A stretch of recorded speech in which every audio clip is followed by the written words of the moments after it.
I am a teacher and I also sell real estate on the side, so I tend to keep pretty busy. I write the pre-sentence investigations or the background investigations is what they'd be commonly known as, but for the judges in Genesee County. All the felony sentencing in Genesee County, I do recommendations for those. I have a job. I did work at NCG Lapeer, and I was an usher and a retailer.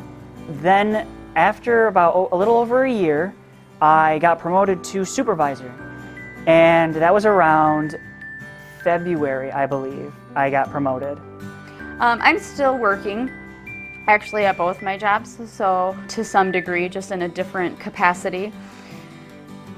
For teaching, we had a few weeks where we didn't really know what was going on, and then when we found out we weren't going back for the rest of the year, my district started a distance learning program, so we had to start creating lessons that we were able to provide our students online.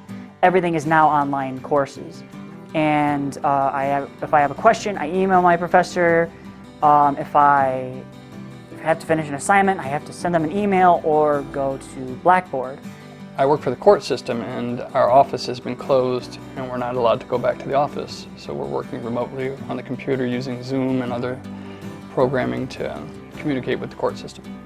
As far as real estate, at first I was still showing houses, and then when the stay-at-home order got more serious, we were told we cannot show houses anymore. So for my clients who have their house listed, we've had to try to do some virtual showings, create a video of their home so that anyone who might be interested in it can still see it online in more of a walkthrough as opposed to, pictures and stuff. I only worked as a supervisor for 3-4 weeks probably, and after that this whole coronavirus started, so now I am unemployed and I am getting unemployment payment, and I do not know when I'll be working again. When we first started hearing about, oh, there's this new virus and it's deadly, and it just reminded me of like Ebola and H1N1, where it was like, you hear about it and then nothing ever happens. It's never a big deal. So I had the naive belief that we have health care that can take care of this. We're going to have to worry about it. That's only third world countries that, where it kills people. And obviously it started spreading and spreading and spreading, and reality hit hard. Well, when it started happening in the other states, I felt like it was going to happen slowly. We just didn't know exactly when. When they announced it, I thought, well, it's a start, I guess.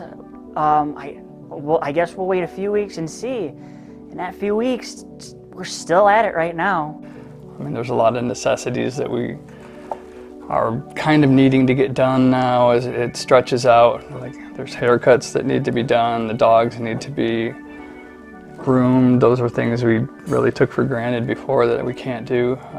The quarantine so far, I take it really seriously. I have a special needs son who has a heart condition, and so it kind of makes me very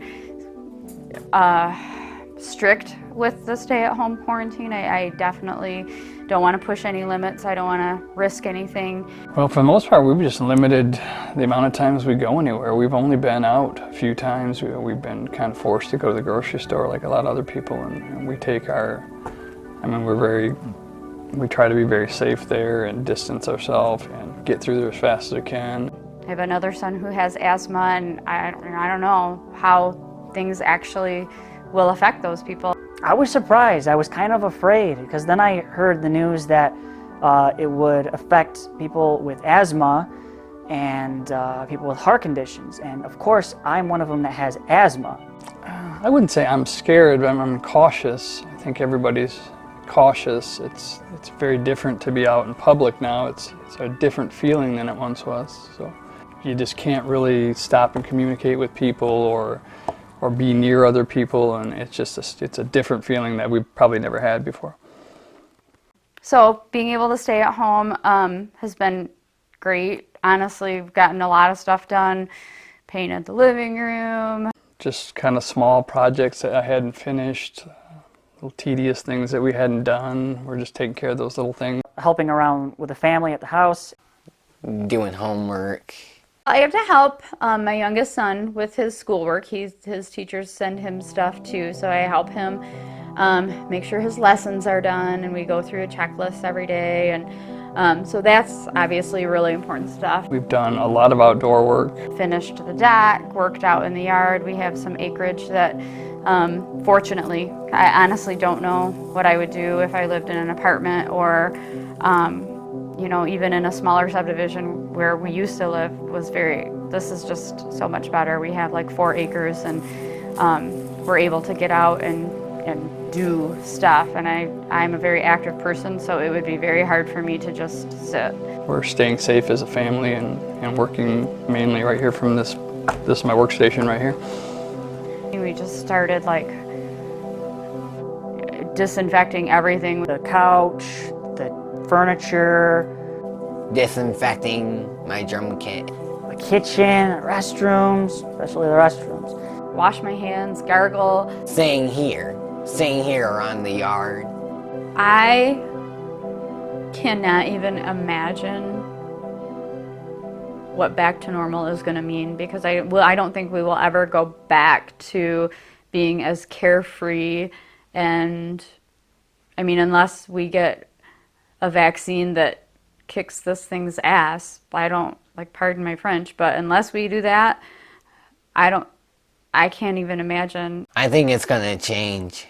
More people will be washing their hands, and more people will be having masks on when they get out. With this being over, I don't know what is going to change. We either might wash our hands more, which is good. A lot of people should. I mean, hell, I was taught this when I was a kid. I don't know why everybody's not doing it. They should. Maybe, some of the things we're doing weren't really necessary, and we can kind of streamline it by doing some other things. We've been forced into that, and we've learned a lot because of it, so maybe there'll be some changes on a positive way. I don't know what's going to happen. I think it's going to change everything. I think people should take it seriously. I think they should stay home and stay safe. I don't know, that doesn't seem like that hard of a thing to do for me.